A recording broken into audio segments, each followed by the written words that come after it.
కాకుండా మనకి ఇంకా ఎక్కువ కృషి చేయాల్సిన అవసరం ఉన్నది ఇండివిజువల్ లెవెల్లో.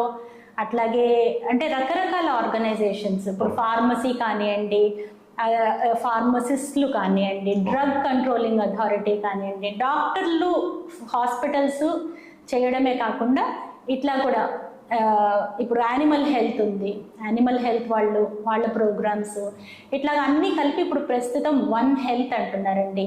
అంటే వన్ హెల్త్ అంటే అందరూ కలిసి మనము సామూహికంగా యాక్షన్స్ తీసుకుంటేనే దీన్ని మనం నివారించగలం, అరికట్టగలం. వన్ హెల్త్ ఇంప్లిమెంటేషన్ అన్నది మనకి ప్రస్తుతానికి ప్రాజెక్ట్స్ నడుస్తున్నాయండి. అంటే హ్యూమన్లో, ఎన్వైరన్మెంట్లో, యానిమల్స్లో శాంపిల్స్ తీసుకొని దాంట్లో రెసిస్టెన్స్ అనేది ఎంతవరకు ఉన్నది అన్నది మనకి స్టేట్ లెవెల్లో ప్రాజెక్ట్స్ నడుస్తున్నాయి.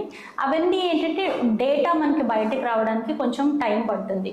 ప్రతి స్టేట్లో డేటా అనేది రావడానికి బయటపడుతుంది, కొంచెం టైం పడుతుంది. కానీ మన స్టేట్లో ఈ యాక్టివిటీ అయితే జరుగుతుంది. దానికి కావాల్సిన ఫండింగ్ కానీ, శాంపిల్స్ కానీ అవన్నీ కలెక్షన్ అనేది స్టార్ట్ అయింది. వన్ హెల్త్ ఆధారితంగా ఇంతకు ముందర కూడా మనకి Indo Dutch projects Indo Dutch pilot project జరిగిందండి, కృష్ణా జిల్లాలోనే జరిగింది.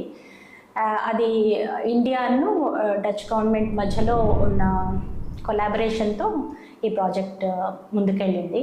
అట్లాగే ఇప్పుడు NCDC, national centre for disease control, so ఆధ్వర్యంలో మనకి కొన్ని ప్రాజెక్ట్స్ ముందుకు వెళ్తున్నాయి.